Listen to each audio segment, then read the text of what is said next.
Alguns cientistas acreditam que todos os seres vivos existentes hoje têm um ancestral comum, o Luca. Um ser vivo primitivo que deu origem à grande árvore das espécies. Porém, esse ancestral comum dos seres vivos pode não ter sido tão primitivo assim. Como teria sido a constituição atômica e molecular do suposto Luca? Que máquinas moleculares ele deveria ter? O Luca foi uma forma rudimentar ou sofisticada de vida? Quais as funções básicas indispensáveis que o Luca deveria ter? Vamos discutir essas e outras questões fascinantes no vídeo de hoje sobre o nosso suposto primeiro ancestral universal.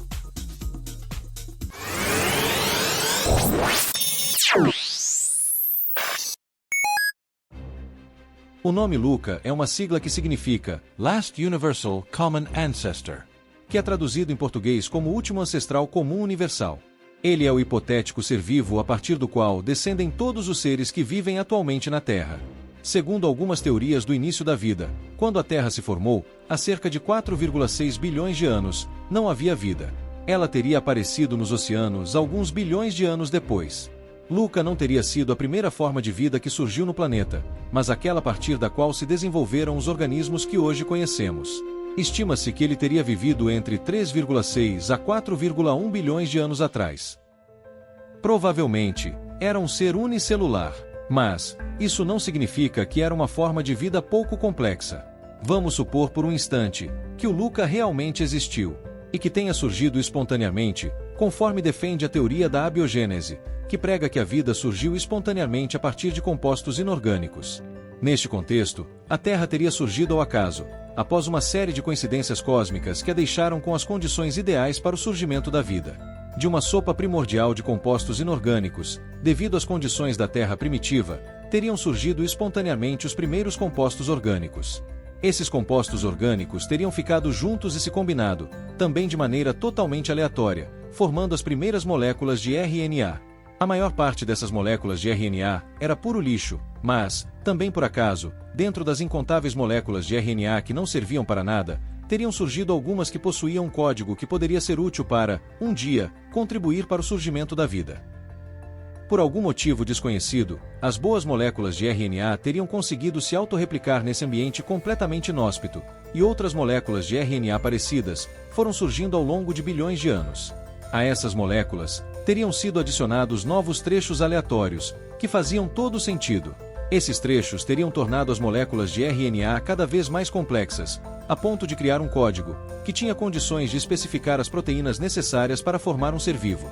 Proteínas teriam começado a ser fabricadas, também de forma completamente aleatória, porque não havia ninguém para dizer quais proteínas deveriam ser fabricadas. Elas se combinaram, também de forma totalmente aleatória, até que surgiram os primeiros seres vivos, que, lutando pela sobrevivência, foram evoluindo até surgir o nosso ancestral mais primitivo, o Luca. Porém, por meio da bioquímica, sabemos que o Luca não poderia ser tão primitivo assim. Para ser uma forma de vida viável, ele deveria executar três funções essenciais, ou seja, os três pilares da vida. Capacidade de autopreservação. Sem a capacidade de se reproduzir, o Luca até poderia ter existido, mas não deixaria descendentes. Portanto, ele não poderia ter iniciado a árvore da vida, e nós, seus descendentes, nunca teríamos existido. O Luca teria sido então apenas uma forma efêmera de vida, que teria se perdido no passado sem deixar rastro algum.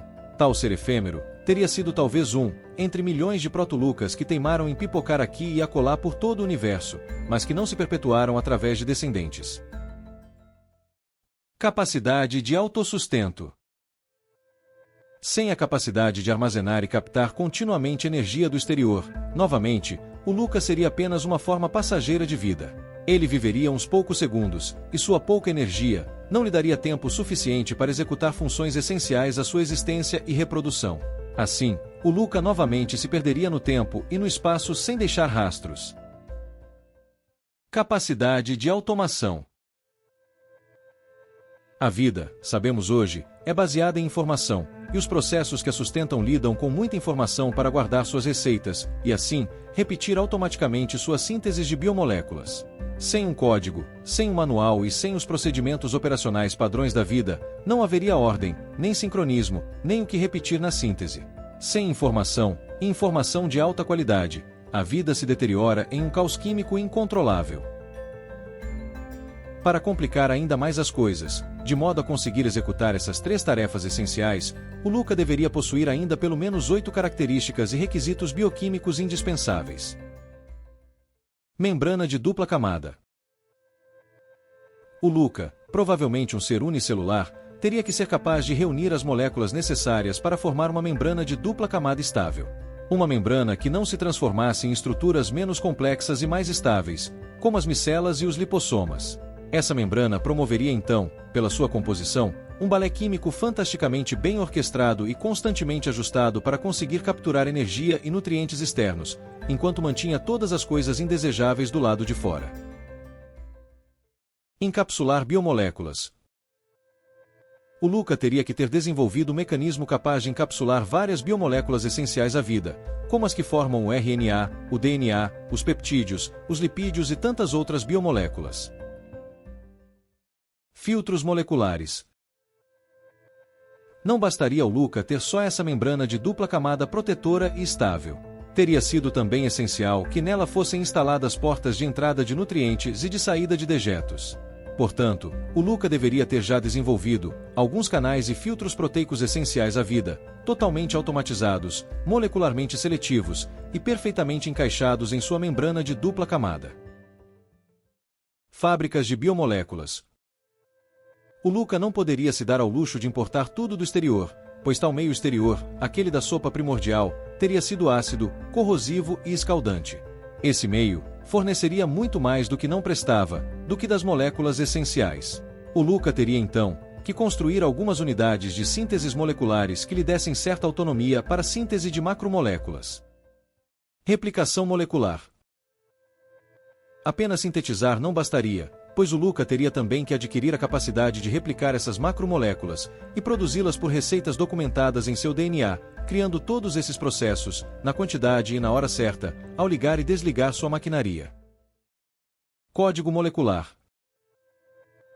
Não há replicação molecular sem informação, a receita do bolo, e sem automação e códigos. O Luca teria então que guardar a receita de tudo o que estava fazendo e precisaria de um software químico e de um código de replicação. Teriam então que estar atuando nele o código 4x3 do DNA e um mecanismo de leitura similar ao dos ribossomos. Autoclonagem. Não se conhece hoje nenhum processo operando em um ser vivo que forme a unidade básica de um indivíduo, a célula, a partir de seus constituintes básicos. Novos seres vivos somente surgem por autoclonagem celular. Assim o Luca, se desejasse deixar descendentes, teria que desenvolver um mecanismo de subdivisão de sua célula, que operasse dividindo a célula, mas com sua célula em pleno funcionamento. Informação molecular. Imagine-se o Luca, após todo esse trabalho árduo, armazenando e codificando informação química, descobrisse que era incapaz de passar esse conhecimento para sua descendência. Se gerasse um filho, ele seria no mínimo muito menos apto que o pai. Portanto, o Luca, para evitar a involução de seus descendentes, teria que desenvolver também uma estratégia capaz de transmitir para o seu filho toda a informação que adquiriu ao longo de sua vida. O mais interessante é que, em algum momento antes do suposto surgimento do Luca, algum ser vivo teria desenvolvido a capacidade de produzir proteínas, a partir da informação codificada em uma molécula de DNA ou RNA. A pergunta que não quer calar é: como esse ser vivo, que foi gerado a partir da combinação de proteínas completamente aleatórias, desenvolveu a capacidade de, a partir da leitura de informações codificadas, fabricar proteínas? As mesmas proteínas do qual era formado. É um salto impressionante. É como se um conjunto de tijolos, gerados a partir de informação aleatória, conseguisse, de alguma forma, se organizar, criar espontaneamente uma fábrica de tijolos, com capacidade de formar novos tijolos, a partir de uma receita detalhada e precisa de como fazê-los, utilizando uma fonte de energia estável e com uma fornalha acesa e operacional. E se nós observarmos a síntese proteica, que é a fabricação de proteínas dentro das células dos seres vivos, vemos que a sua complexidade é imensamente superior àquela necessária para a fabricação de tijolos. Qualquer ser vivo moderno, por mais simples que seja, tem estruturas capazes de ler a informação codificada em seu código genético. E a partir dela, produzir as biomoléculas necessárias para seu funcionamento, em grande quantidade e com uma precisão impressionante. Os mais simples mecanismos necessários para a manutenção da vida são extremamente complexos. Isso sugere que a vida foi produto do acaso cósmico, ou sugere a atuação de uma mente inteligente. Agora vêm as questões mais importantes.